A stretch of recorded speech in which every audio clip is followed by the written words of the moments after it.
இங்க ஹாஸ்பிட்டல்ல படுத்த படுக்கையா இருக்க பேஷண்ட்டுக்கு நர்ஸ் வந்து சாப்பாடு ஃபீட் பண்ணிக்கிட்டு இருக்காங்க. பக்கத்துல பாட்டி வந்து உட்காந்துட்டு 3 நாளா என் பையனுக்கு சாப்பாடு எடுத்துட்டு வரேன், உடவே மாட்டீங்களேன்னும் போது அவுட் சைட் ஃபுட்லாம் அலௌட் இல்லமான்னா நான் வீட்டுல தான் செஞ்சேன்னு இவங்க முறைக்கிறாங்க. இந்த பாட்டி அங்க இருந்து எந்திச்சு போயிடுறாங்க.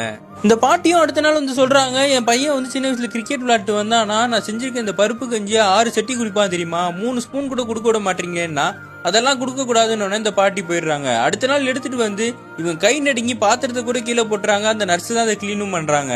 மறுபடியும் இந்த பாட்டி வந்துட்டு 2 ஸ்பூன் கொடுக்குறேன் என் பிள்ளைக்கு, நீ பார்க்க ரொம்ப அழகா இருக்க, ஐ லவ் யூலாம் சொல்றாங்க. இவங்க டென்ஷன் ஆகி எத்தனை தடவை சொல்றது நீங்க புரிஞ்சிக்கவே மாட்டீங்களான்னு கத்தி விட்ட உடனே அந்த பாட்டியும் அங்க இருந்து ஃபீல் பண்ணிக்கிட்டே நடந்து போறாங்க.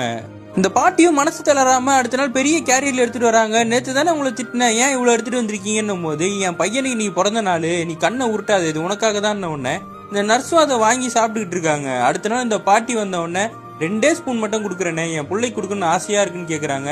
இவங்களும் மனசு உருகி வெளியே போய் யாரும் வராங்களான்னு பார்த்துட்டு கதவெல்லாம் சாத்திட்டு பாட்டியை ஊட்ட சொல்றாங்க. இந்த பாட்டியும் வேகமாகவும் ஆசையாகவும் அந்த டிஃபன் பாக்ஸை ஓபன் பண்ணி 2 ஸ்பூன் எடுத்து தான் பிள்ளைக்கு ஊட்டுறாங்க. அவரும் வந்து இவ்வளவு நாள் அசையாம இருந்தவர் அந்த டிஃபன் பாக்ஸை தான் கையாலேயே வாங்கி குடிக்கிறாரு. எவ்வளவு வயசானாலும் அவங்க அம்மா செய்யற சாப்பாடு பிள்ளைங்களுக்கு ஸ்பெஷல் தானே.